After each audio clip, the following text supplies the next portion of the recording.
നബി സല്ലല്ലാഹു അലൈഹി വസല്ലമ തങ്ങളോടുള്ള മഹബത്ത് നമ്മുടെ വാക്കുകളിലും നമുക്കുള്ള പ്രവൃത്തികളിലും നമ്മുടെ ഓരോ നിമിഷങ്ങളിലും നബി സല്ലല്ലാഹു അലൈഹി വസല്ലമ തങ്ങളോടുള്ള മഹബത്ത് നമുക്കുണ്ടാവണം. ആ മഹബത്ത് ഉണ്ടായിട്ടില്ല എന്ന് വെക്കുക, എന്നാൽ അതിൻ്റെ അർത്ഥം എന്താ? നമ്മളെ ഈമാൻ പൂർണ്ണമായിട്ടില്ല എന്നുള്ളതാണ്. അപ്പം ഈമാനിൽ നിന്നിട്ട് ഈ എല്ലാ നന്മകളും നമ്മൾ ഉണ്ടാക്കി തീർക്കണം. അതിൻ്റെ മുമ്പന്തിയിലാവണം നബി സല്ലല്ലാഹു അലൈഹി വസല്ലമ തങ്ങളോടുള്ള മഹബത്ത്. ആ മഹബത്ത് നമ്മൾക്ക് ഉണ്ടായിപ്പോണം. ഒരു ഭൂമിനായി തീർന്നു കഴിഞ്ഞാൽ റസൂൽ സല്ലല്ലാഹു അലൈഹി വസല്ലമ തങ്ങളുടെ ജന്മദിനം അങ്ങനെ തന്നെ. ആ ജന്മദിനം ആ ജന്മദിനം എന്നുള്ള നിലയ്ക്ക് ആഘോഷിക്കണം എന്നാണ്. കാരണം അതൊരു ഭൂമിനാണെങ്കിൽ അവനക്ക് ജന്മദിനം ആഘോഷിക്കാതിരിക്കാൻ കഴിയൂല. ദാക യൗമുൻ വുലിത്തു ഫീഹി എന്ന് റസൂൽ പറഞ്ഞില്ലേ. റസൂലിനോട് സഹാബത്ത് ചോദിച്ചു, വ്യാഴാഴ്ച നോമ്പ് നോൽക്കാൻ വേണ്ടി കൽപ്പിച്ചു. ആ വ്യാഴാഴ്ചൻ്റെ പുണ്യം ഒക്കെ ഞങ്ങൾക്ക് അറിയാം, എന്തിനാ തിങ്കളാഴ്ച നോമ്പ് നോൽക്കാൻ കൽപ്പിച്ചു എന്ന് ചോദിച്ചു. റസൂൽ അതിന് മറുപടി പറഞ്ഞത് ദാക യൗമുൻ വുലിത്തു ഫീഹി, അന്നാണ് എൻ്റെ ജന്മദിനം. അപ്പം ഏതോ ഒരു തിങ്കളാഴ്ച നബി സല്ലല്ലാഹു അലൈഹി വസല്ലമ തങ്ങൾ ജനിച്ചു. ആ ജനിച്ചത് പ്രബലമായ അഭിപ്രായ പ്രകാരം റബീഉൽ അവ്വൽ 12-നാണ്. ആ ഒരു തിങ്കളാഴ്ചയായിരുന്നു. ആ ഒരു ദിവസത്തിലേക്ക് മാത്രമല്ല പ്രാധാന്യമുള്ളത്. എല്ലാ തിങ്കളാഴ്ചയും എല്ലാ ആഴ്ചയിലൂടെ വണങ്ങി വരുമ്പോൾ ആ എല്ലാ തിങ്കളാഴ്ചക്കും ആ പ്രാധാന്യമുള്ളതാണ്. ആ 12 എല്ലാ വർഷത്തിലൂടെ മടങ്ങി വരുമ്പോൾ ആ 12-നിക്കും ആ പ്രാധാന്യമുണ്ടെന്ന് മനസ്സിലാക്കി തരാൻ വേണ്ടിയാണ് റസൂൽ സല്ലല്ലാഹു അലൈഹി വസല്ലമ തങ്ങൾ എന്താണ് ഈ തിങ്കളാഴ്ചൻ്റെ പ്രാധാന്യം എന്ന് ചോദിച്ചപ്പോൾ റസൂൽ പറഞ്ഞത് എന്താ? ദാക യൗമുൻ വുലിത്തു ഫീഹി, അന്നാണ് എൻ്റെ ജന്മദിനം.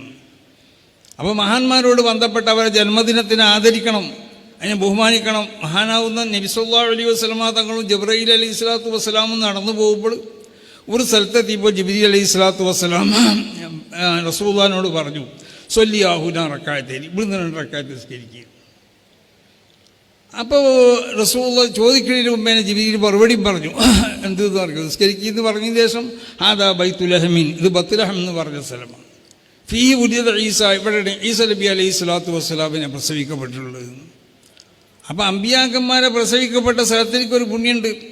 പുണ്യമുണ്ട് എന്ന് പറഞ്ഞാൽ അതിൻ്റെ അർത്ഥം എന്താ? അതിൻ്റെ ഇബാദത്തുകളൊക്കെ കൊണ്ട് ധന്യമാക്കണം. നിസ്കരിക്കാൻ വേണ്ടി അവിടുന്ന് കൽപ്പിച്ചു. റസൂലുള്ളാഹിനെ പ്രസവിക്കപ്പെട്ട ദിവസം തിങ്കളാഴ്ച ആയതുകൊണ്ട് തിങ്കളാഴ്ച നോമ്പ് വിൽക്കാൻ വേണ്ടി കൽപ്പിച്ചു.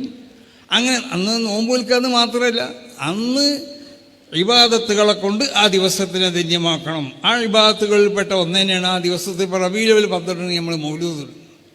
മൗലിദ് എന്ന് പറഞ്ഞാൽ അതൊരു പ്രധാനപ്പെട്ട ഒരു ദിക്റാണത്. റസൂൽ സല്ലല്ലാഹു അലൈഹി വസല്ലമ തങ്ങൾ ഒരു അവസരത്തിൽ ഹസ്സാൻ ബിൻ സാബിത്തിനോട്, ഇമാം ബുഖാരി റിവായത്ത് ചെയ്ത ഹദീസാണ്, യാ ഹസ്സാൻ ഉഹുജുൽ മുശ്രിക്കീൻ അല്ലെങ്കിൽ ഔഹാജിൽ മുശ്രിക്കീൻ, ഹസ്സാനെ മുശ്രിക്കീകളെ ആക്ഷേപിച്ചുകൊണ്ട് നീ പാടണം എന്ന് പറഞ്ഞു. മുശ്രിക്കീകൾ റസൂലുള്ളാഹിനെ ആക്ഷേപിച്ചുകൊണ്ട് പലതും പറഞ്ഞപ്പോൾ അതിന് മറുപടി പറയാൻ വേണ്ടി ഹസ്സാൻ ബിൻ സാബിത്തിനോട് പറഞ്ഞു.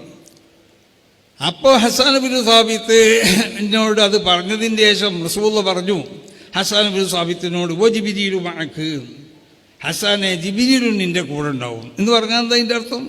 നീ പാട്ട് പാടുമ്പോൾ നിൻ്റെ കൂടെ പാടാനോ അല്ലെങ്കിൽ നിൻ്റെ പാട്ടിലേക്ക് മറുപടി പറയാനോ ജവാബ് പറയാനോ ജിബ്രീലിൻ്റെ കൂടെ ഉണ്ടാവുന്നതാണ്. എന്താണ് ഈ ഹസ്സാൻ ബിൻ സാബിത്ത് പാടുന്ന പാട്ട്? അദ്ദേഹം പാടുന്നത് റസൂൽ സല്ലല്ലാഹു അലൈഹി വസല്ലമ തങ്ങളെ ആക്ഷേപിച്ചവർക്കുള്ള മറുപടിയാണ്. ആക്ഷേപിച്ചവർക്ക് മറുപടി പറയുമ്പോൾ അതിൽ റസൂൽ സല്ലല്ലാഹു അലൈഹി വസല്ലമ തങ്ങളെ മദ്ഹുണ്ടാവും. അപ്പം എന്നെ ആക്ഷേപിച്ചവർക്ക് നീ മറുപടി പറയുമ്പോൾ ഇത് എൻ്റെ മദ്ഹുണ്ടായതുകൊണ്ട് ഹസ്സാനെ അതൊരു പ്രധാനപ്പെട്ട ദിക്റാണ്. കാരണം ജിബ്രീൽ അലൈഹി സ്വലാത്തു വസ്സലാം എനിക്ക് പാട്ട് പാടുന്ന പണിയല്ലല്ലോ. അപ്പോൾ ജിബ്രീൽ മഴയ്ക്ക് ജിബ്രീലിൻ്റെ കൂടെ ഉണ്ടാവും എന്ന് പറഞ്ഞതിൻ്റെ അർത്ഥം എന്താ? ഹസ്സാനെ നീ പാടുന്ന ഈ പാട്ട് സാധാരണ ഒരു പാട്ടല്ല, ഇതൊരു പ്രധാനപ്പെട്ട ദിക്റാണ് ഹസ്സാനെ. അത് എൻ്റെ മദ്ഹുആയതുകൊണ്ട് അതൊരു ദിക്റാണ്. അതുകൊണ്ട് ജിബ്രീൽ, കാരണം മലായിക്കത്തിൻ്റെ സ്വഭാവം അങ്ങനെയല്ലേ, അവർ സർവ്വസമയത്തും അല്ലാഹു എനിക്ക് ദിക്ർ തരുന്നവരാണ്.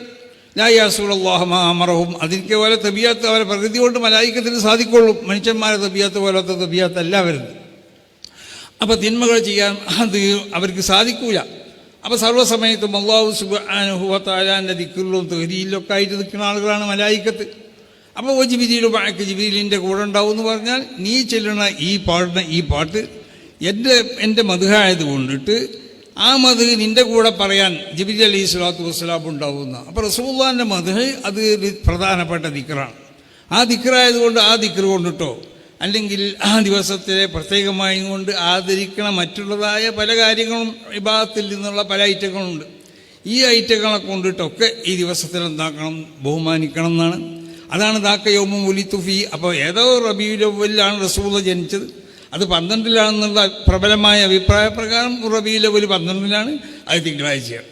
അപ്പോൾ എല്ലാ തിങ്കളാഴ്ചയും, അതുകൊണ്ടാണ് പഴയ കാലത്തൊക്കെ നമ്മളെ നാടുകളിലൊക്കെ നോക്കിയാൽ എല്ലാ തിങ്കളാഴ്ചയും എല്ലാ പേരിലും മൗലിദുണ്ടാവും, അല്ലെങ്കിൽ പള്ളിക്കതൊരു മൗലിദുണ്ടാവും.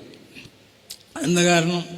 അന്ന് ആ ദിവസത്തിനെ ബഹുമാനിക്കണം. ദാക്ക യൗമുൻ ഉലിതു ഫീ എന്നാണ്.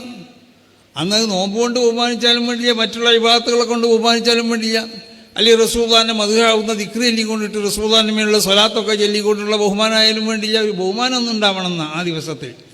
അത് വർഷത്തിൽ അത് മടങ്ങി വരുമ്പോൾ 12 എന്നുള്ള നിലക്ക് അതിനെ പ്രത്യേകമായി കൊണ്ട് ബഹുമാനിക്കണം. അതാണ് നമ്മളെ നാടുകളിലൊക്കെ നമ്മൾ ചെയ്തുകൊണ്ടിരിക്കുന്നത്. അപ്പോൾ ഏതായാലും നബി സല്ലല്ലാഹു അലൈഹി വസല്ലമ തങ്ങളുള്ള ആ മഹബത്ത് ഒരു മുഅ്മിനാണെങ്കിൽ ആ മുഅ്മിൻ്റെ ഹൃദയത്തിൽ അത് അവൻ്റെ ഈമാനിൽ നിന്ന് ഉത്ഭവിക്കുന്ന നിലക്ക് ഉണ്ടായിത്തീരണം. അത് ഉണ്ടായി തീർന്നു